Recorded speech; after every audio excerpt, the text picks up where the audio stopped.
तो प्यारे बच्चों, आज की इस कक्षा में हम शुरुआत करने वाले हैं एक नए पाठ की, पाठ संख्या 10, जिसका नाम है लघुत्तम समापवर्तीय एवं महत्तम समापवर्तक।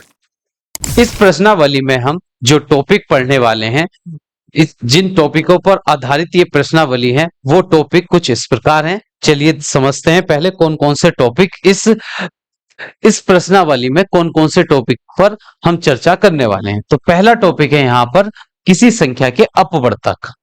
अपवर्तक क्या होते हैं? अपवर्तक, जिनको हम इंग्लिश में फैक्टर भी कहते हैं, फैक्टर्स। दूसरा टॉपिक हम यहां पर पढ़ने वाले हैं अपवर्तीय, अपवर्तय, जिनको हम गुणज भी कहते हैं। इनका दूसरा नाम है गुणज और इंग्लिश में बोलते हैं इनको मल्टीपल्स। मल्टीपल। उसके बाद तीसरा जो टॉपिक है यहां पर होगा संपूर्ण संख्याएं। संपूर्ण संख्याएं। तो इस प्रश्नावली में केवल इन तीन टॉपिक पर आधारित प्रश्न पूछे जाएंगे। तो सब देखते हैं पहला प्रश्न। इस प्रश्नावली का पहला प्रश्न है स्तंभ एक की संख्याओं, स्तंभ एक की संख्याओं का स्तंभ दो के अपवर्तकों के से मिलान कीजिए। तो स्तंभ एक में कुछ संख्याएं दी गई हैं 15, 24, 21, 32 और 36। स्तंभ दो में इन्हीं संख्याओं के अपवर्तक दिए गए हैं। हमें स्तंभ एक में जो संख्या दी गई है उनका मिलान उनके अपवर्तकों से करना है। तो सबसे पहले हम समझते हैं किसी संख्या के अपवर्तक होते क्या हैं।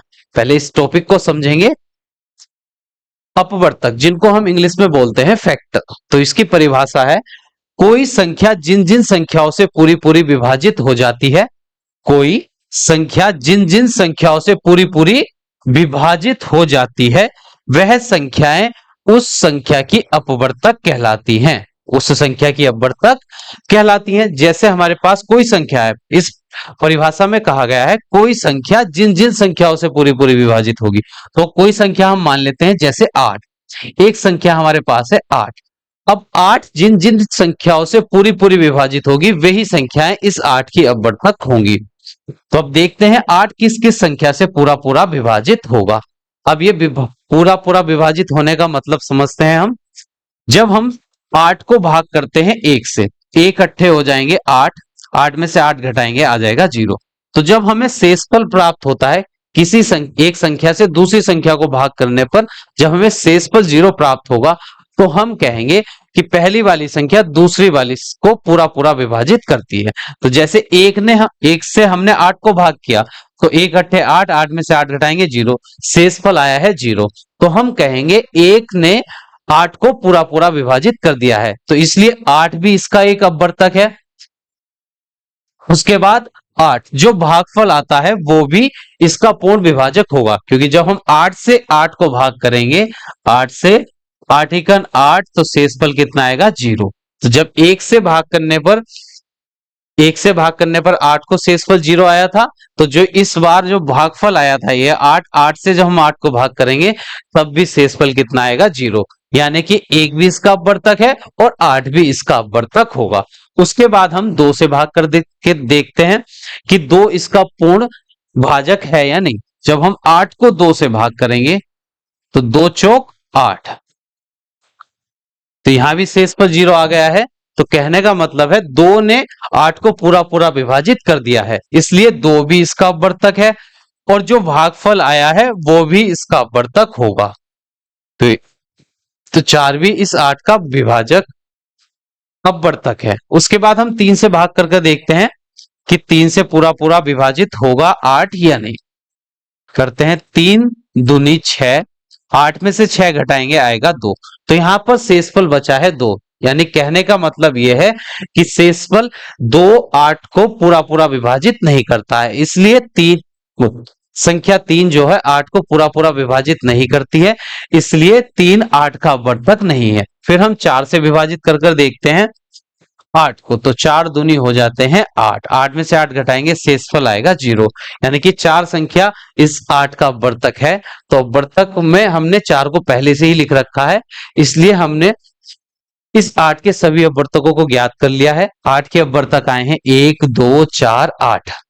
तो संख्या 8 जिन जिन संख्याओं से पूरी पूरी विभाजित हुई थी वही संख्या उसकी अपवर्तक कहलाएंगी। तो 8 के अपवर्तक हैं 1 2 4 8। अब हम देखते हैं 1 से लेकर 20 तक की संख्याओं के सभी अपवर्तक। तो एक यहां पर तालिका दी गई है, पहले स्तंभ में लिखी गई है संख्याएं, दूसरे स्तंभ में है उनके अपवर्तक। तो संख्या 1 जो है जिस जिस संख्या से विभाजित होगी वही उसके अपवर्तक होंगे। तो 1 1 से विभाजित हो जाएगा, तो 1 इसका अपवर्तक है। संख्या 2 के अपवर्तकों की संख्या है 2। 2 केवल 2 1 के पाड़े से विभाजित होगा और 2 के पाड़े से विभाजित होगा। तो संख्या 2 के अपवर्तकों की संख्या है 2। संख्या 3 3 के अपवर्तकों की संख्या भी 2 है। 3 केवल 1 के पाड़े से विभाजित होता है और 3 के पाड़े से विभाजित होता है। उसके बाद संख्या 4 4 केवल 3 संख्याओं से विभाजित होती है, 1 से 2 से और 4 से। तो इसके अपवर्तकों की संख्या है केवल 3। संख्या 5 5 के अपवर्तकों की संख्या है 2। ये 1 से पूरी पूरी विभाजित होती है और 5 से पूरा पूरा विभाजित होता है। तो संख्या 6 6 के अपवर्तकों की संख्या है 4। ये 1 के पाड़े से विभाजित होती है, 2 से भी, 3 से भी और 6 से भी। तो संख्या 6 के अपवर्तकों की संख्या है 4। फिर संख्या 7 के अपवर्तकों की संख्या 2 है। संख्या 8 के अपवर्तकों की संख्या है 4। तो केवल 8 संख्या जो है इन 4 संख्याओं से ही पूरी पूरी विभाजित होती है, इसलिए 8 के अपवर्तकों की संख्या है 8। तो ये 1 से लेकर 20 तक की सभी संख्याओं के अपवर्तक लिखे हुए हैं, जिनको देखने पर हम कुछ निष्कर्ष निकाल सकते हैं यहां पर, जो निम्न प्रकार हैं। तो पहला निष्कर्ष है, एक प्रत्येक संख्या का अपवर्तक है। तो संख्या 1 जो होता है वो सभी संख्याओं का अपवर्तक होता है, क्योंकि किसी भी संख्या को अगर हम 1 से भाग देते हैं तो शेषफल 0 आता ही है। इसलिए हम कहते हैं कि एक सभी संख्याओं का अपवर्तक होता है। जैसे यहां पर 1 से लेकर 20 तक की संख्याओं के अपवर्तक इन तालिकाओं में दिए हुए हैं, और हम देखते हैं प्रत्येक संख्या में, देखो 1 का अपवर्तक भी 1 है, 2 का अपवर्तक भी 1 है, संख्या 3 का अपवर्तक भी 1 है, संख्या 4 का अपवर्तक भी 1 है, संख्या 5 का अपवर्तक भी 1 है, और सभी संख्याएं 1 से पहाड़े से विभाजित हो जाती है पूरी पूरी। इसलिए एक सभी संख्याओं का अपवर्तक होता है। ये हो गया। उसके बाद दूसरा पॉइंट है, प्रत्येक संख्या स्वयं का अपवर्तक होती है। प्रत्येक संख्या स्वयं का अपवर्तक होती है, कहने का मतलब यह है कि हर संख्या अपने आप से स्वयं विभाजित होती है। जैसे हम 1 से 20 तक की संख्याओं में देख सकते हैं, जब हमने चार संख्या 2 1 से 1 का अपवर्तक 1 है, 2 का अपवर्तक 2 भी है, 3 का अपवर्तक 3 भी है, संख्या 4 का अपवर्तक 4 है, संख्या 5 का अपवर्तक 5 है, संख्या 6 का अपवर्तक 6 है। तो हम कह सकते हैं प्रत्येक संख्या का अपवर्तक स्वयं वह खुद भी होता है। तो हर संख्या स्वयं की अपवर्तक होती है, क्योंकि किसी भी संख्या को उसी संख्या से भाग करेंगे तो शेषफल 0 आएगा ही आएगा। जब हम 7 को 7 से भाग करेंगे 7 एकन 7, तो शेषफल आ जाएगा 0। 20 को 20 से भाग करेंगे तो 20 एकन 20 और शेषफल आएगा 0। तो हम कह सकते हैं प्रत्येक संख्या स्वयं की अपवर्तक होती है। अब तीसरे पॉइंट को देखते हैं। तीसरा पॉइंट है यहां पर, किसी संख्या का प्रत्येक अपवर्तक उस संख्या का एक पूर्ण विभाजक है। कि किसी संख्या का जो प्रत्येक अपवर्तक है उस संख्या का पूर्ण विभाजक है। यहां पर तालिका में देखते हैं, जैसे एक संख्या है 8, तो संख्या 8 के जितने भी अपवर्तक हैं, संख्या 8 के अपवर्तक है 1 2 4 8। हम 1 से 8 को भाग करेंगे तो शेषफल 0 आएगा, यानी कि 1 से भाग कर एक संख्या 8 को पूरा पूरा विभाजित कर देगा। उसी प्रकार संख्या 2 जो है वो भी 8 को पूरा पूरा विभाजित कर देगी, संख्या 4 भी 8 को पूरा पूरा विभाजित कर देगी, और संख्या 8 भी 8 को पूरा पूरा विभाजित कर देगी। कहने का मतलब यह है कि प्रत्येक संख्या के जितने भी अपवर्तक होते हैं वे उस संख्या के पूर्ण विभाजक होते हैं, यानी कि पूरा पूरा उसको विभाजित कर देते हैं। अब विकल्प नंबर 4 है यहां पर। नंबर 4 है, किसी दी हुई संख्या के अपवर्तकों की संख्या परिमित, ब्रैकेट में लिखा हुआ है सीमित होती है। कि किसी भी संख्या के जो अपवर्तक हैं उनकी संख्या कैसी होती है? परिमित। परिमित का मतलब है जिनको गिना जा सकता है, सीमित होती है। जहां पर हम देख सकते हैं इस तालिका में 1 से लेकर 20 तक की सभी संख्याओं में जितने भी अपवर्तक हैं, सभी अपवर्तक जो हैं, जैसे 3 के अपवर्तकों की संख्या है 2, 1 और 2, संख्या 4 के अपवर्तकों की संख्या है 1 2 3, संख्या 5 के अपवर्तकों की संख्या है 1 2, संख्या 6 के अपवर्तकों की संख्या 1 2 3 4। तो प्रत्येक संख्या के जो अपवर्तक होते हैं वो सीमित होते हैं, परिमित होते हैं, जिनको हम गिन सकते हैं। तो किसी भी संख्या के अपवर्तकों की संख्या एक सीमित होती है, जिनको गिना जा सकता है। जैसे यहाँ 20 तक 20 के अपवर्तकों की संख्या है 1 2 3 4 5 6। तो 20 6 संख्याओं से पूरा पूरा विभाजित होता है, तो 20 के अपवर्तकों की संख्या है 6। अब अगले पॉइंट की ओर चलते हैं। नंबर 5, किसी संख्या का प्रत्येक अपवर्तक उस संख्या से छोटा या उसके बराबर होता है। कि कोई भी संख्या का अगर हम सभी अपवर्तक ज्ञात करेंगे तो प्रत्येक जो अपवर्तक होगा या तो वो उस संख्या से छोटा होगा या उसके बराबर होगा, कभी भी उससे बड़ा नहीं होगा। किसी संख्या का अपवर्तक उस संख्या से कभी भी बड़ा नहीं होता है, या तो वो उससे छोटा रहेगा या उसके बराबर हो सकता है। तो जैसे इस तालिका में हम देख सकते हैं कि जैसे संख्या 1 का अपवर्तक 1 है, संख्या 2 का अपवर्तक 1 है 2 है, 1 2 से छोटा है और 2 2 के बराबर है। संख्या 3 के अपवर्तक जो है 1 1 3 से छोटा है और 3 के बराबर है, उससे बड़ा नहीं है। संख्या 4 के जो भी अपवर्तक हैं 1 2 और 4, तीनों ही 4 के, ये 2 अपवर्तक 4 से छोटे हैं और आखिरी वाला जो अपवर्तक है वो 4 के बराबर है। अब तालिका में किसी भी संख्या के अपवर्तक देख लेंगे कि सभी में जितने भी अपवर्तक हैं, जैसे 15 के अपवर्तक देखते हैं तो 1 भी 15 से छोटा है, 3 भी 15 से छोटा है, 5 भी 15 से छोटा है और 15 15 के बराबर है।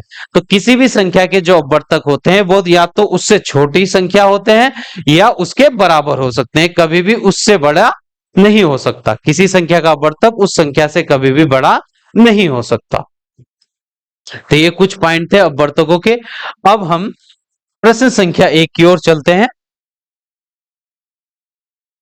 प्रश्न संख्या 1 में स्तंभ एक की संख्याओं का स्तंभ 2 के अपवर्तकों से मिलान कीजिए। अब स्तंभ 1 में कुछ संख्याएं दी गई हैं जिनका मिलान हमें स्तंभ 2 में लिखे हुए अपवर्तकों से करना है। तो पहली संख्या है यहां पर 15। अब 15 के सभी अपवर्तक हम ज्ञात कर लेंगे। 15 किन किन संख्याओं से पूरा पूरा विभाजित होगा, वही संख्याएं 15 के अपवर्तक होंगी। हम देखते हैं ए 15 जो है, सबसे पहले हम 1 से स्टार्ट करेंगे।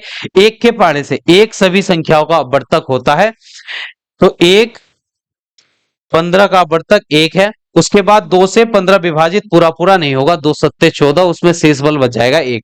तो 2 15 का अपवर्तक नहीं है। उसके बाद 3 के पहाड़े में आता है 15, 3 पंजे 15। 4 के पहाड़े में 15 नहीं आएगा तो 4 इसका अपवर्तक नहीं है। फिर 5 5 दिया 15, तो 5 इसका अपवर्तक है। 6 से 15 विभाजित नहीं होगा, 7 से 8 से 9 10 11 12 13 14 और 15। 15 के पहाड़े से विभाजित होगा 15। तो 15 के अपवर्तक आए हैं 1 3 5 और 15। तो ये 15 संख्या 15 के सभी अपवर्तक आ गए हैं। और क्योंकि 15 से बड़ी संख्या से हम भाग कर कर देखेंगे नहीं, क्योंकि किसी भी संख्या का जो अपवर्तक होता है वो उस संख्या से कभी भी बड़ा नहीं होता। तो 15 तक की संख्या उस तक ही हम इसको भाग कर कर देखेंगे कि किस किस संख्या से पूरा पूरा विभाजित हो रहा है। तो 1 3 5 और 15 15 के अपवर्तक होते हैं। अब देखते हैं स्तंभ 2 में 1 3 5 और 15 किस नंबर पर हैं। तो 15 के अपवर्तक आ गए हैं गै में दिया हुआ है 1 3 5 और 15।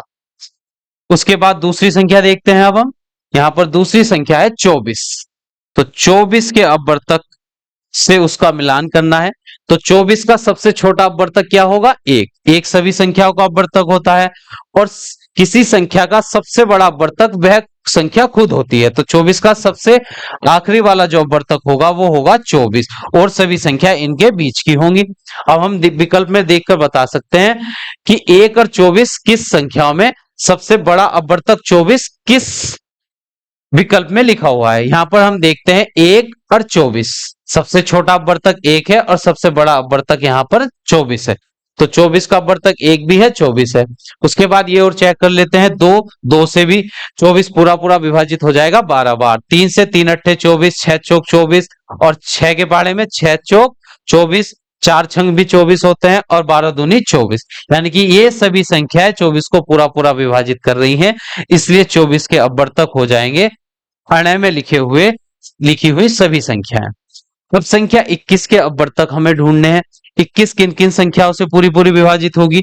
तो किसी भी संख्या के दो अपवर्तक तो हमारे याद पहले से ही रहते हैं। एक एक होता है किसी संख्या का, हर संख्या का अपवर्तक एक है, और एक संख्या वो खुद होती है अपना अपवर्तक। तो 1 और 21, एक सबसे छोटा अपवर्तक होगा और 21 सबसे बड़ा अपवर्तक होगा 21 का। अब देखते हैं कौन से विकल्प में सबसे छोटा अपवर्तक 1 और सबसे बड़ा 21 है। तो विकल्प नंबर घ में यहां पर सबसे छोटा अपवर्तक 1 और सबसे बड़ा है 21, और बीच में अपवर्तक है 3 और 7। 3 से भी 21 पूरा पूरा विभाजित हो जाएगा और 7 से भी पूरा पूरा विभाजित हो जाएगा। तो 21 के अपवर्तक हो गए विकल्प नंबर घ में। अब संख्या 32 के अपवर्तक हम निकालते हैं। संख्या 32 के अपवर्तक, अब 32 किन किन संख्याओं से पूरी पूरी विभाजित होगी?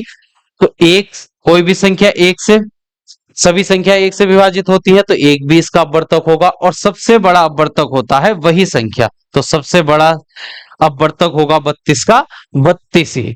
तो अब देखते हैं कि इस विकल्प में एक, सबसे छोटा अपवर्तक एक और सबसे बड़ा अपवर्तक 32 दिया हुआ है। तो विकल्प नंबर क में सबसे छोटा अपवर्तक एक और सबसे बड़ा 32 दिया गया है, और उसके बीच में चार, दो भी 32 को पूरा पूरा विभाजित कर देगा। चार, चार अट्ठे 32, 8 चौक 32 और 16 दूनी 32। तो सभी संख्याएं 32 के को पूरी पूरी विभाजित कर रही हैं, इसलिए ये सभी संख्या इसके अपवर्तक हैं। अब नंबर 5 पर संख्या लिखी हुई है 36। तो 36 के अपवर्तक कौन कौन से होंगे? तो यहां पर केवल एक ही विकल्प बचा है। 1 2 3 4 6 9 12 18 और 36। तो 36 के अपवर्तक हो जाएंगे विकल्प नंबर ख में। अब प्रश्न संख्या 2 की ओर चलते हैं।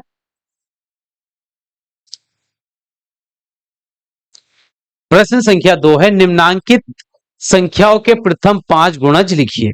तो इस प्रश्न संख्या में हमें कुछ संख्याएं दी गई हैं जिनके प्रथम 5 गुणज हमें लिखने हैं।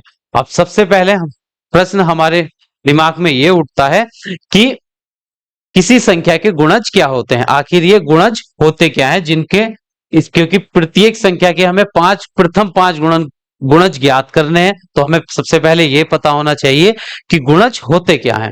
तो चलिए देखते हैं गुणज की परिभाषा। गुणज या इनको बोलते हैं अपवर्तीय, इंग्लिश में बोलते हैं मल्टीपल। तो किसी संख्या के अपवर्तीय या गुणज, इंग्लिश में मल्टीपल्स क्या होते हैं, उसकी परिभाषा देखते हैं। किसी संख्या में प्राकृतिक संख्याओं से गुणा, प्राकृतिक संख्या कौन सी होती है? जिनसे हम वस्तुओं को गिनना शुरू करते हैं, जैसे 1 2 3 4 5 आगे तक चलती रहेंगी, पर शुरू कहां से होंगी? 1 से। अगर किसी संख्या को हम कोई सी भी प्राकृतिक संख्या से गुणा कर दें, गुणा करने पर उस संख्या के विविध अपवर्त्य या गुणज प्राप्त होते हैं।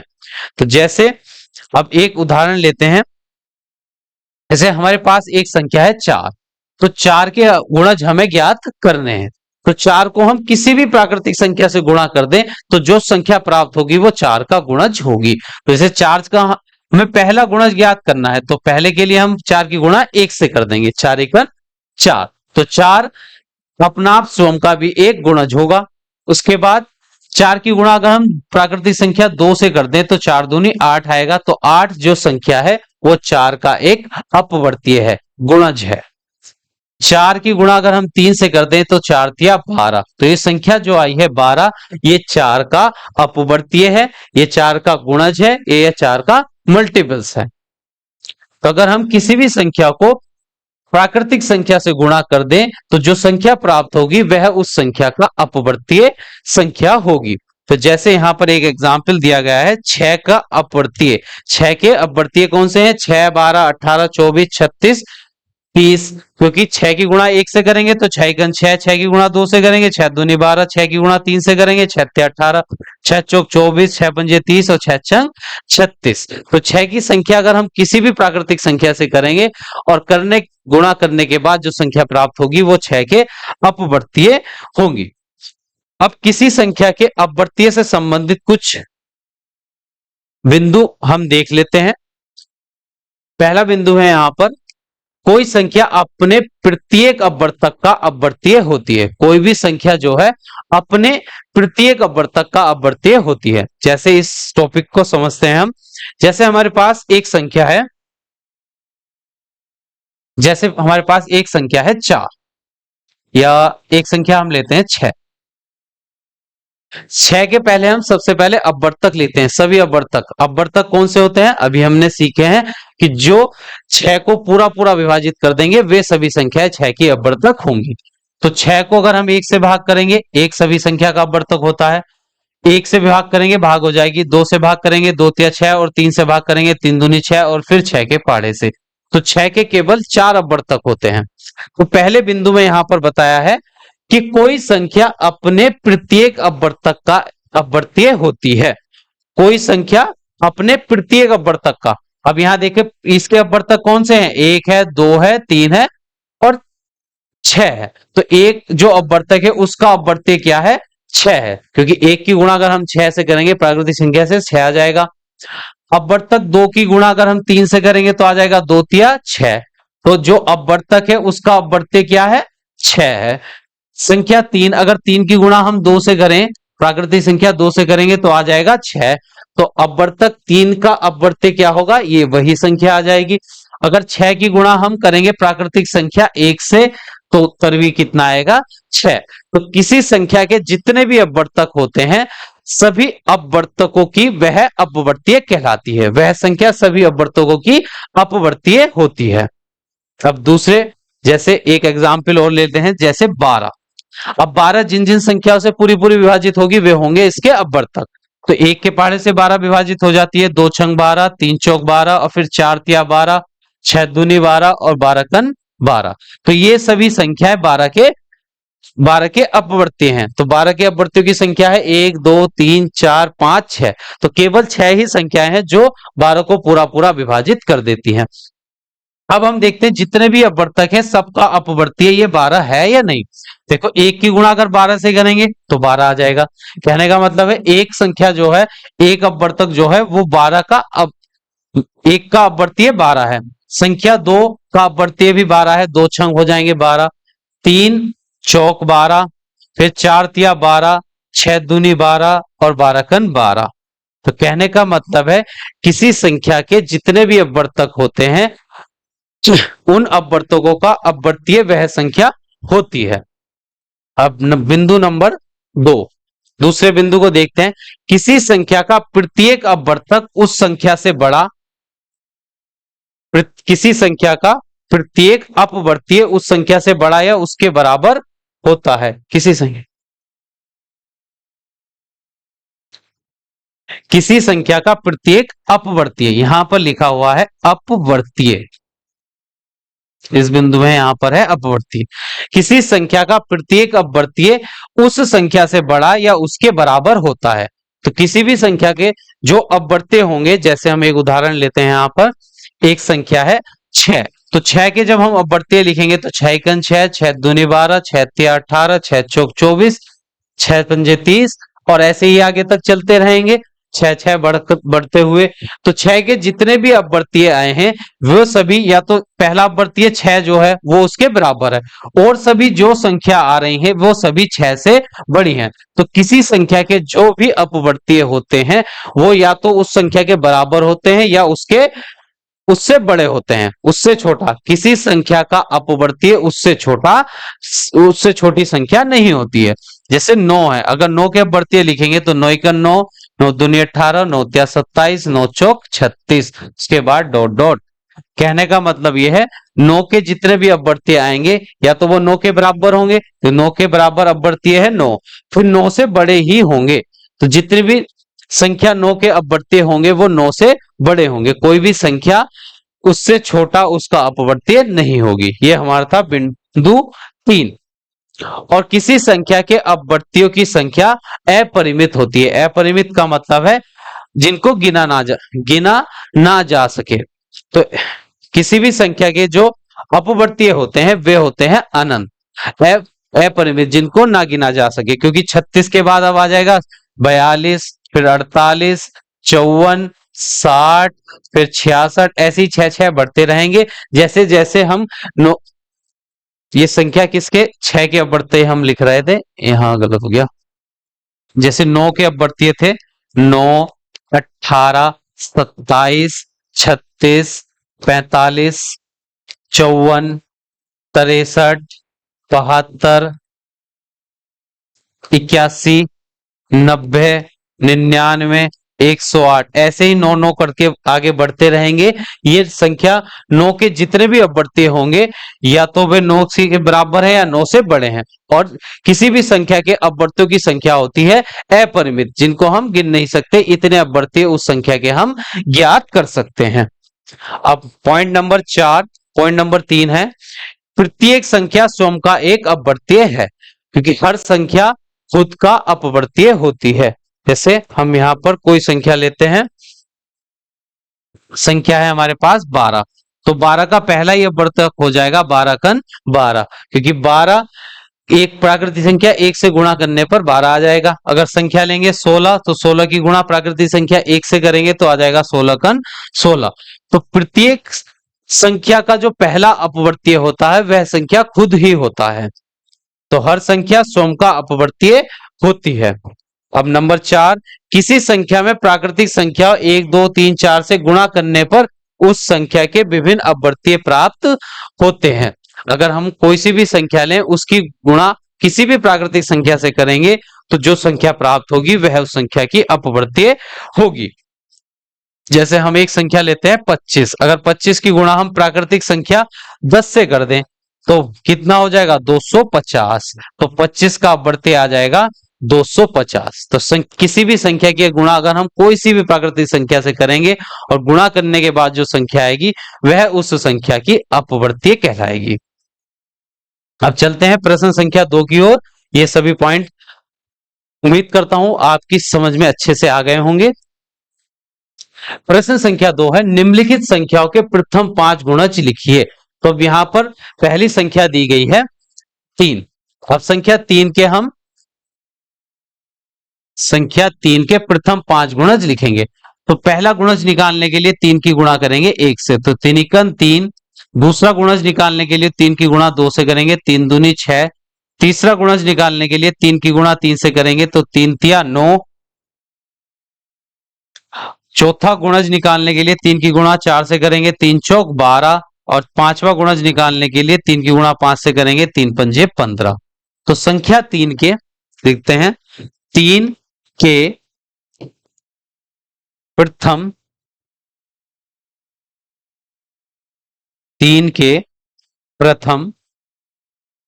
5 गुणज। तो संख्या 3 के प्रथम 5 गुणज कौन से आए हैं? एक 3, 6, 9, 12 और 15। तो ये हो गए संख्या 3 के प्रथम 5 गुणज। अब अगला सवाल देखते हैं इसका। खैप सवाल में जो संख्या दी गई है वो है 4। अब संख्या 4 के हमें प्रथम 5 गुणज ज्ञात करने हैं। चलिए करते हैं।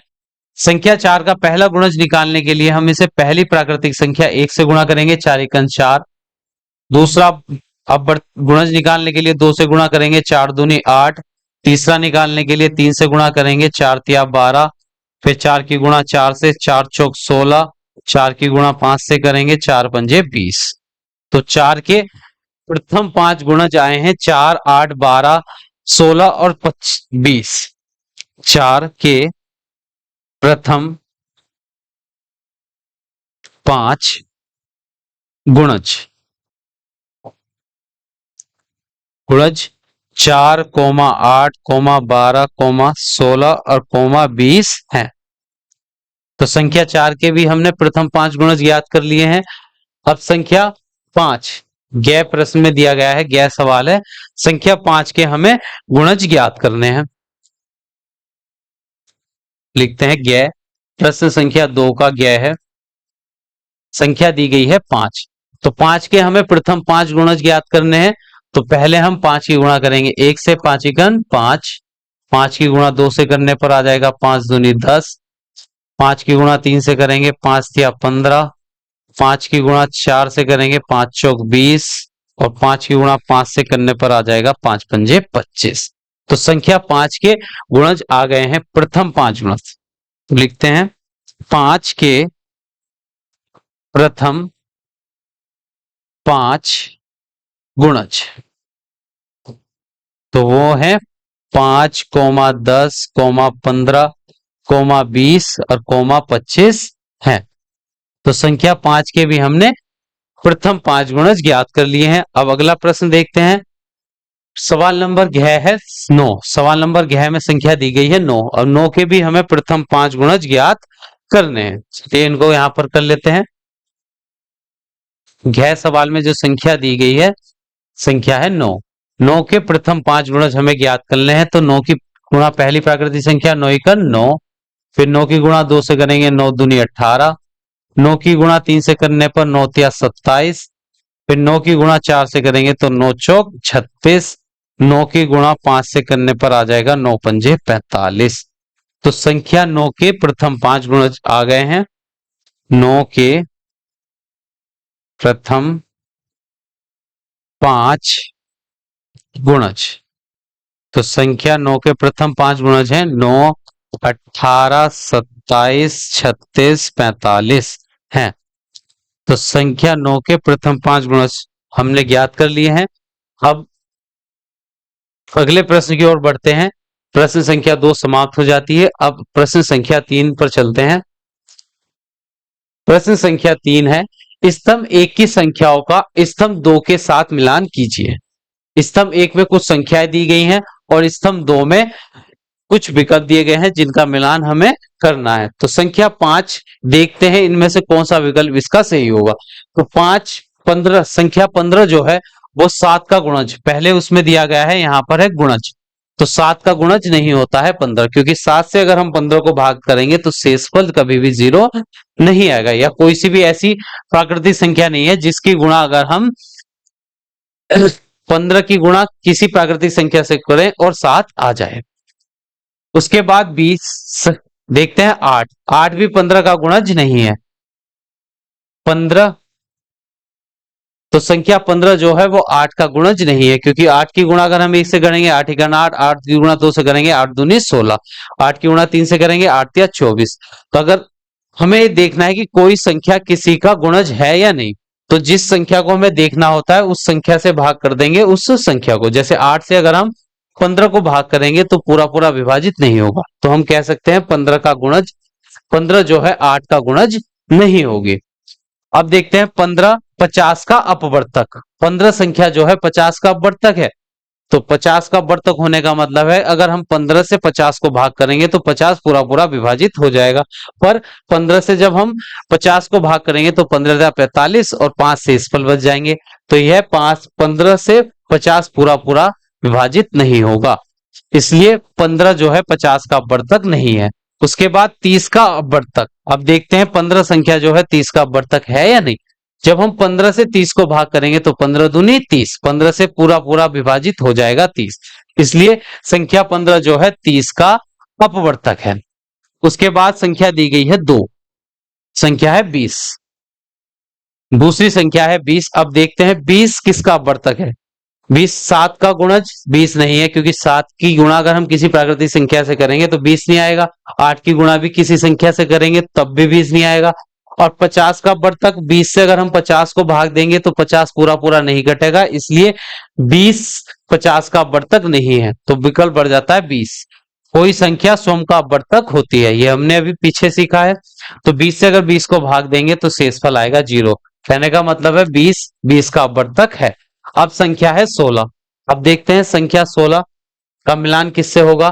7 का गुणज, 7 की गुणा अगर हम किसी भी प्राकृतिक संख्या से करें, 7 × 7, 7 दूनी 14, 7 × 21, 7 × 28, 7 पंजे 35। तो कभी भी किसी प्राकृतिक संख्या की गुणा अगर 7 से करेंगे तो 16 नहीं आएगा।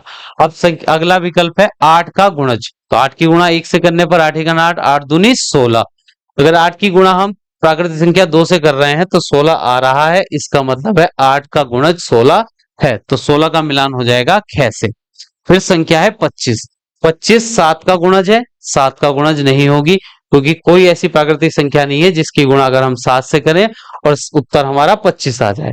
तो 25 इसका आंसर नहीं है। उसके बाद 50 का अपवर्तक है। 50 का अपवर्तक, जब हम 25 से 50 को भाग करेंगे तो शेषफल 0 आ जाएगा, 25 दूनी 50। तो हम कह सकते हैं 25 जो है 50 का अपवर्तक है। अब संख्या 35, 35 से 7 का गुणज, क्योंकि 7 की गुणा जब हम 5 से करेंगे, प्राकृतिक संख्या 5 से, 7 पंजे 35। तो ये हो गया है संख्या 5 का मिलान कैसे। यहां पर हमारी प्रश्न संख्या 3 समाप्त हो जाती है। अब प्रश्न संख्या 4 पर चलते हैं। प्रश्न संख्या 4 है, 7 के सभी अपवर्तीय ज्ञात कीजिए जो 100 से कम हो। तो 7 के वे सभी अपवर्तीय हमें ज्ञात करने हैं जो 100 से कम कम हो, जिनका मान 100 से कम रहेगा।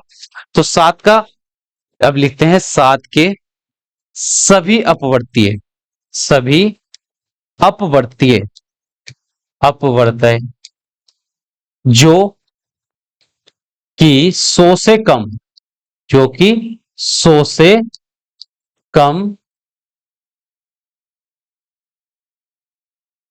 100 से कम है। अब वे कौन कौन से हैं देखते हैं उनको। 100 से कम है तो 7 का पहला अपवर्तीय निकालने के लिए 7 की गुणा करेंगे पहली प्राकृतिक संख्या 1 से। 7 एकन 7, पहला अपवर्तीय 7, फिर 7 दूनी 14, 7 या 21, 7 चौक 28, 7 पंजे 35, 7 छंग 42, 7 सत्ते 49, 7 अट्ठे 56, 7 नम 63, 7 ढाई 70। फिर 70 में 7 जोड़ेंगे। अब हम देखते हैं हर संख्या में 7 में 7 जोड़ेंगे 14, 14 में 7 जोड़ेंगे 21। हर संख्या पिछली संख्या में 7 जोड़ने से प्राप्त हो रही है। तो अगली संख्या जो आएगी, जब 70 में 7 जोड़ेंगे तो हो जाएगा 77, 77 में 7 जोड़ेंगे तो आ जाएगा 84, 84 में 7 जोड़ेंगे तो हो जाएगा 91, और 91 में 7 जोड़ेंगे तो आ जाएगा 98। और जब हम 98 में 7 जोड़ेंगे तो आएगा 105। पर 105 वाला अपवर्तीय हमें नहीं लिखना है, क्योंकि हमें वे इस प्रश्न में पूछा गया है कि 7 के वे के सभी अपवर्तीय ज्ञात कीजिए जो 100 से कम हो। तो 7 के केवल वे ही अपवर्तीय हमें ज्ञात करने हैं जिनका मान 100 से कम कम है। तो 98 तक ही इसका उत्तर हो जाएगा, क्योंकि 98 से बड़ा जो अपवर्तीय आएगा वो आएगा 105, जो 100 से बड़ा हो गया है। इसलिए 100 से कम कम 7 के सभी अपवर्तीय हमने लिख दिए हैं। यहां पर हमारी प्रश्न संख्या 4 समाप्त होती है। अब अगले प्रश्न की ओर बढ़ते हैं। प्रश्न संख्या 5, 496 के सभी अपवर्तकों को लिखिए और दिखाइए कि यह एक संपूर्ण संख्या है। तो पहले हमें 496 के सभी अपवर्तकों को लिखना है, उसके बाद ये दूसरा पार्ट करेंगे और हमें दिखाना है कि यह एक संपूर्ण संख्या है। अब ये संपूर्ण संख्या क्या होती है उसको भी अभी हम समझेंगे। सबसे पहले हम ये ज्ञात कर लेते हैं, 496 के सभी अपवर्तकों को लिखिए। तो 496 के सभी अपवर्तक हम ज्ञात करेंगे। 496 के सभी अपवर्तक, सभी अपवर्तक। अब अपवर्तक वे संख्याएं होंगी जो 496 को पूरा पूरा विभाजित कर देंगी। अगर हम 496 को 1 से विभाजित करें तो 4 एकन 4, 0 आ जाएगा। 9, 4 दूनी 4 नम 99, 4 नम हो जाएगा 9। उसके बाद 9 में से 9 घटाएंगे 0, अगली संख्या उतारेंगे 6। ओह ये गलत। जब हम 496 को भाग करेंगे 1 से तो 1 चौक 4, 4 में से 4 घटाएंगे 0 उतारेंगे 9, 1 नम 9, 9 में से 9 घटाएंगे 0 उतारेंगे 6, 1 छंग हो जाएंगे 6। तो 6 में 6 घटाएंगे 0, शेष पर 0 आ गया है। इसका मतलब 1 भी इसका अपवर्तक है और संख्या 496 भी इसका अपवर्तक है। तो जिस भाजक से भाग देने पर शेष पर 0 आए तो उसके भागफल से भी वह संख्या पूरी पूरी विभाजित होती है। तो 1 भी इसका अपवर्तक है और आखिर में 496 भी इसका अपवर्तक है। तो सबसे छोटा अपवर्तक 496 का 1 और सबसे बड़ा अपवर्तक है 496 का 496 ही। अब संख्या 2 से भाग करके देखते हैं 496 को। तो 2 दूनी 4, 4 में से 4 घटाएंगे 0 उतार लेंगे 9, 2 चौक 8, 9 में से 8 घटाएंगे तो आएगा 1, उतारेंगे 6, तो 2 अट्ठे 16। यहां भी शेष पर 0 आ गया है। तो संख्या 2 भी इसका अपवर्तक है और 248 भी इसका अपवर्तक है। तो पहले से दूसरे नंबर पर जो अपवर्तक आएगा 2 और पीछे से दूसरे नंबर पर जो अपवर्तक आएगा वो होगा 248। अब संख्या 3 से भाग कर देखते हैं कि 3 इस 496 का अपवर्तक है या नहीं। 496 तीनिकन 3, 4 में से 3 घटाएंगे 1, उतार लेंगे 9, 3 छंग 18, बचेगा 1, उतारेंगे 6, 3 पंजे 15। तो 16 में 15 घटाएंगे तो आएगा 1, शेषफल आ गया है यहाँ पर। तो संख्या 3 जो है 496 का अपवर्तक नहीं है और ना ही 165 496 का अपवर्तक होगा। अब अगली संख्या 4 से भाग कर कर देखते हैं 496 को। तो चारिकन 4, 4 में 4 घटाएंगे 0, उतार लेंगे 9, 4 दूनी 8, 9 में से 8 घटाएंगे 1, उतारेंगे 6, 4 चौक 16। तो यहाँ पर शेषफल आ गया है 0। तो 4 भी इस संख्या का अपवर्तक है और 124 भी इस संख्या का अपवर्तक है। 4 और इधर से आ जाएगा 124। अब संख्या 5 से भाग कर कर देखते हैं। तो संख्या 5 से वही संख्याएं विभाजित होती है जिनके इकाई अंक पर होता है 0 या 5। तो यहाँ पर इकाई अंक पर है 4, जैसे 496 है, इकाई अंक पर है 6। तो 6 कभी 5 से विभाजित नहीं होगा। तब संख्या 6 से विभाजित कर कर देखते हैं। 6, 6 अट्ठे 48, बचेगा 1, ताल लेंगे 6, तो 6 दूनी 12। तो यहाँ भी शेषफल बचेगा 4। कहने का मतलब है 6 भी इसका अपवर्तक नहीं है और ना ही 82 इसका अपवर्तक है। अब संख्या 7 से भाग कर कर देखते हैं। 496, तो 7 सत्ते 49, ये तो कट जाएगा, पर जब हम 6 उतारेंगे 6 में पढ़ा जाएगा नहीं, तो उसका लगाना होगा 0। यहाँ पर शेषफल बच गया है 6। कहने का मतलब है संख्या 7 496 का एक अपवर्तक नहीं है। अब 8 से भाग कर कर देख लेते हैं। 496, तो 8 छंग 48, यहाँ पर बच जाएगा 1, उतारेंगे 6, 8 दूनी 16। तो यहाँ पर 8 से 496 पूरा पूरा विभाजित हो गया है। तो संख्या 8 भी इसका अपवर्तक है और पीछे से 62 भी इस संख्या का अपवर्तक है। अब उसके बाद 9 से विभाजित कर कर देखेंगे संख्या का अपवर्तक है या नहीं। 496 को हम भाग करेंगे 9 से, तो 9 9 पंजे हो जाएंगे 45, 9 में से 5 घटेंगे 4, उतारेंगे 6, 9 पंजे 45। तो यहाँ पर शेषफल बचेगा 1। तो संख्या 9 भी 496 का अपवर्तक नहीं है। उसके बाद 10 से भाग कर कर देखते हैं। 10 से वे ही संख्या विभाजित होती हैं, 10 से केवल वे ही संख्या विभाजित होती हैं जिनके इकाई के स्थान पर 0 होता है। तो यहाँ पर इकाई के स्थान पर है 6, तो 6 इसका 10 इसका अपवर्तक नहीं होगा। अब 11 से भाग कर कर देख लेते हैं। 496 को हम 11 से भाग करेंगे, 11 चौक 44, यहाँ पर बढ़ जाएगा 9 में से 4 घटाएंगे तो बचेगा 5, उतार लेंगे 6, 11 पंजे 55, 56 में 55 घटाएंगे आएगा 1। यहाँ भी शेषफल बच गया है, तो 11 भी इसका अपवर्तक नहीं है। उसके बाद 12 से भाग कर कर देख लेते हैं। तो 496 को 12 से 12 चौक 48 और 49 में से 48 घटाएंगे 1, 6, 6 12 कन 12, यहाँ भी 4 बचा है। तो शेषफल बचने पर हम कहेंगे तो 12 भी 496 का अपवर्तक नहीं है। उसके बाद 13 से भाग कर कर देख लेते हैं 496 को। 13 कन 13, 13 दूनी 26, 13 39, 13 चौका 13 त्या 39, ये घटाएंगे तो आ जाएगा 10, उतारेंगे 6, 13 अट्ठे 104, ये भी पूरा पूरा विभाजित नहीं होया है, तो इसका मतलब 13 भी इसका अपवर्तक नहीं है। उसके बाद 14 से विभाजित कर कर देखते हैं। तो 14 से विभाजित करने के लिए 14 तिया होते हैं 42 और 49 में से 42 घटाएंगे तो 7, उतार लेंगे 6, 14 14 पंजे होते हैं 70, 75 में 70 घटाएंगे तो आएगा 6। तो 6 भी संख्या, तो संख्या 14 भी 496 का भाजक नहीं है, पूरा पूरा विभाजित नहीं कर रहा है। फिर उस 16 से देखते हैं। 15 से ये पूरा पूरा विभाजित नहीं होगा।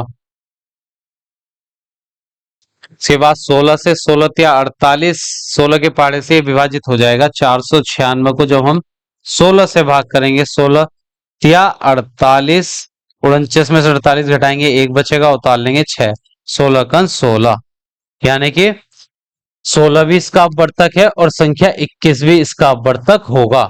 उसके बाद हम 17 से भाग करेंगे, 17 से विभाजित नहीं होगा। 18 से, 19 से, 20 से, 21। अब आगे जितनी भी संख्याएं आएंगी 30 तक यह किसी से विभाजित नहीं होगा, फिर विभाजित होगा 31 से, और 31 तो हमने पहले ही लिख ली है। तो जब कोई संख्या अपवर्तक में रिपीट हो जाए, जैसे हम लगातार भाग कर कर देख रहे हैं, उसमें से जो संख्या लगा दूसरी बार आ जाए तो वहां पर हमारे सभी अपवर्तक निकल चुके होते हैं। तो दो 496 के जो अवर्तक आए हैं, 1 2 4 8 16 31 62 और 496 हैं, सभी 246 को 446 के सभी अवर्तक हमने ज्ञात कर लिए हैं। अब सवाल में आगे बताया गया था, दिखाइए कि यह एक संपूर्ण संख्या है। अब पहले हम ये समझते हैं कि कोई संख्या संपूर्ण संख्या कब होती है। संपूर्ण संख्या की परिभाषा है, जिसको इंग्लिश में बोलते हैं परफेक्ट नंबर। वह संख्या वह संख्या जिसके सभी अपवर्तकों का योगफल वह संख्या जिसके सभी अपवर्तकों का योगफल उस संख्या का दो गुना हो। मतलब ऐसी संख्या जिसके सभी अपवर्तकों का जो योगफल होगा, वो जो योगफल आएगा वो उस संख्या के दुगने के बराबर होता है, एक संपूर्ण संख्या कहलाती है। जैसे 6 और 28। अब हम समझते हैं 6 और 28 संपूर्ण संख्या क्यों है। जैसे 6 के हम सभी अपवर्तक लिखेंगे तो 6 किन किन संख्याओं से विभाजित हो जाएगी। 6 एक के पहाड़े से विभाजित होती है, 2 से, 3 से और 6 से। तो 6 केवल इन चार संख्याओं से पूरी पूरी विभाजित होती है। तो 6 के ये सभी अपवर्तक जितने भी आए हैं, इनको अगर हम जोड़ दें, एक में 2 जोड़ेंगे 3, 3 में 3 जोड़ेंगे तो आ जाएगा 6, और 6 में 9 जोड़ेंगे तो आ जाएगा 6, और 6 में 6 जोड़ेंगे तो आ जाएगा 12। तो इसके जितने भी अपवर्तक है जिनको का योगफल आया है 12, जो ये योगफल आएगा वो इस संख्या के दुगने के बराबर होगा। तो यह संख्या संपूर्ण पूर्ण संख्या कहलाएगी, संपूर्ण संख्या कहलाएगी। तो 6 का अगर हम दुगना करेंगे तो ये भी आएगा 12। तो योगफल और इस संख्या 6 का दुगना बराबर है, इसलिए संख्या 6 एक संपूर्ण संख्या है। उसके बाद जैसे उदाहरण में दिया गया 28 भी एक संपूर्ण संख्या है। तो पहले हम 28 के सभी अपवर्तक निकाल लेंगे। तो एक सभी का अपवर्तक होता है और 28 भी सबका अपवर्तक हो। 28 संख्या खुद का अपवर्तक होगी। उसके बाद 2 से जब हम इसे भाग करेंगे तो 2 एकम 2, 2 चौक 8। उसके बाद 3 से भाग करेंगे तो 3 से पूरा पूरा विभाजित नहीं होगा, 4 से, 4 सत्ते 28। उसके बाद संख्या 6, 7, 7 से भाग करेंगे, 7 हमने पहले से लिख लिया है तो एक संख्या रिपीट हो गई है। इसका मतलब सभी अपवर्तक हमने ज्ञात कर लिए हैं। अब देखते हैं इस संख्या का जो दुगुना होगा, अगर हम 28 का दुगुना करें तो वो आएगा 56। तो 56 ही इन सभी अपवर्तकों का योग होना चाहिए। तो एक में 2 जोड़ेंगे 3, 3 में 4 जोड़ेंगे 7, 7 में 7 जोड़ेंगे 14, और 14 में 14 जोड़ने पर आ जाएगा 28, और 28 में जब हम 28 जोड़ेंगे तो आ जाएगा 56। तो किस संख्या 28 के सभी अपवर्तकों का योग आया है 56, और संख्या 28 का दुगना भी है 56। तो जब संख्या का दुगना उसके अपवर्तकों के योगफल के बराबर होता है तो उस संख्या को हम बोलते हैं संपूर्ण संख्या। तो इस प्रश्न में हमें यह भी बताना है कि यह एक संपूर्ण संख्या है। संपूर्ण संख्या पता करने के लिए पहले हम इस सभी संख्याओं के जितने भी अपवर्तक आए हैं इस संख्या के सबका योगफल ज्ञात करेंगे। तो 1 में 2 जोड़ने पर 3, 3 में 4 जोड़ेंगे 7, 7 में 8 जोड़ने पर आएगा 15, और 15 में जब हम जोड़ेंगे 16 तो आ जाएगा 31। फिर 31 में 31 जोड़ने पर आएगा 62, और यहां तक 62 आ गया, 62 में 62 जोड़ेंगे तो हो जाएगा 124। यहां तक 124। 124 में 248 जोड़ेंगे तो 12, ये हो गया 7, 3। फिर 372 में हम जोड़ेंगे 496, 372 में 496 तो ये 8, 9, 7 हो जाएंगे, 9 और 7 16, हासिल 1, और ये 8, 868। तो इन सभी का योगफल आया है, सभी अपवर्तों का योगफल आया है 868। अब संख्या का दुगना करेंगे। अगर हम 496 का अगर दुगना कर दें तो 2 छंग 12 हासिल लगेगा। यहां पर कुछ लास्ट में एक साथ इसका दुगना करेंगे, 6 दूनी 2 छंग 12 हासिल लगेगा 1, 2 नम 18 और 1, 2 नम 18 और 1 हो जाएंगे 19, हासिल लगा 1, 2 चौक 8 और 1 9, 992। तो ये योग भी 992 ही आना चाहिए था, शायद कहीं गलत है। एक में 2 जोड़ेंगे 3, 3 में जोड़ने पर 4, 7 आ जाएगा, 7 में अगर 8 जोड़ेंगे तो हो जाएगा 15, 15 में 16 जोड़ने पर 31, 31 में 31 जोड़ेंगे तो हो जाएगा 62। फिर 62 में जोड़ेंगे हम उसके बाद एक संख्या और आनी थी 62 में, 62 जो बस ये आ गया 62, फिर 62 में 62 जोड़ेंगे तो हो जाएगा 4, और ये 12, 124, 124 में 248 जोड़ेंगे तो 8 4 हो जाएंगे 12 का 2 हासिल लगा 1, 4 और 2 6 और 1 7, 2 और 1 3, तो 4 372, 372 में 496 जोड़ेंगे तो 496, तो 8 9 6 और उसके बाद 8, 868। एक संख्या और छूट रही है शायद, 496 के जब हमने बढ़ तक याद किए हैं वो 16 से, उसके बाद अब और संख्या से और देखते हैं जिससे ये विभाजित हो सकते हैं, क्योंकि हमने 1 का लिखा, 2 का जोड़ा लिखा, 4 से लिखा, 8 का। हाँ, जब हमने 8 से भाग दी थी 496 को, तो 8 8 छंग होते हैं 48, यहां बचा था 1 और उतार लिया था 6, 8 दूनी 16, तो 62 तो हमने वहां लिख लिया है। 8 के बाद फिर हमने भाग दी 16 से, 16 से भाग देने पर आ गया था 31, 1 से भाग देने पर 496, 2 से भाग देने पर 248, 4 से भाग देने पर, हाँ 4 से भाग देने वाला हमने नहीं लिखा है, 496, तो 4 एकन 4, ये 0 आ गया, और 4 दूनी 8, बचा 1, उतारा 6, 4 चौक 16। तो ये जब हमने 4 से भाग दी थी तो एक अपवर्तक आया था 124 भी इसका एक अपवर्तक था। तो इन संख्याओं में अब 124 और जोड़ लेंगे तो 8 4 हो जाएंगे 12, हासिल 1, ये हो जाएंगे 9 और 9 992। तो संख्या 496 के जितने भी अपवर्तक आए थे सबका योग आया है 992, और इस संख्या का दुगुना भी कितना है 992, यानी कि यह एक संपूर्ण संख्या है। अब प्रश्न संख्या 6 पर चलते हैं, रिक्त स्थानों की पूर्ति कीजिए। प्रश्न संख्या 6 में हमें कुछ रिक्त स्थान दिए गए हैं जिनकी हमें पूर्ति करनी है। प्रत्येक संख्या डैश की, और यहां पर डैश खाली स्थान दिया गया होता है। प्रत्येक संख्या स्वयं की, हमने अभी एक पॉइंट पढ़ा था, प्रत्येक संख्या स्वयं की अपवर्तीय होती है, यहां पर आ जाएगा स्वयं।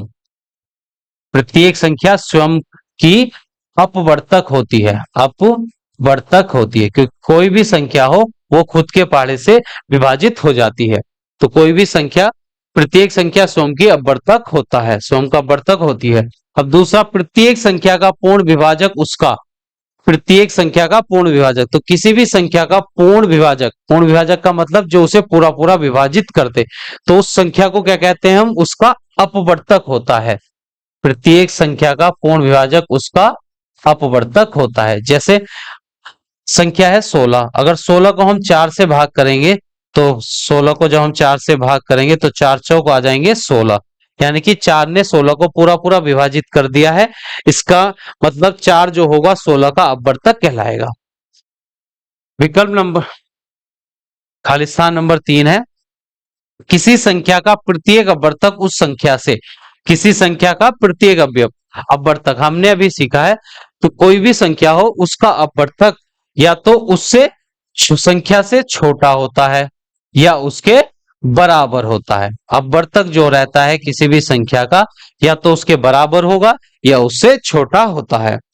अब नंबर 4, प्रत्येक संख्या अपने अपवर्तक का एक होता है। प्रत्येक संख्या अपने अपवर्तक का क्या होता है, अपवर्तीय होती है। हमने जब पॉइंट पढ़े थे अपवर्तीय वाले में, तो वहां हमने सीखा था कोई भी संख्या हो और उस संख्या के जितने भी अपवर्तक होंगे वह संख्या उन सभी अपवर्तकों का अपवर्तीय होती है, अपवर्तीय।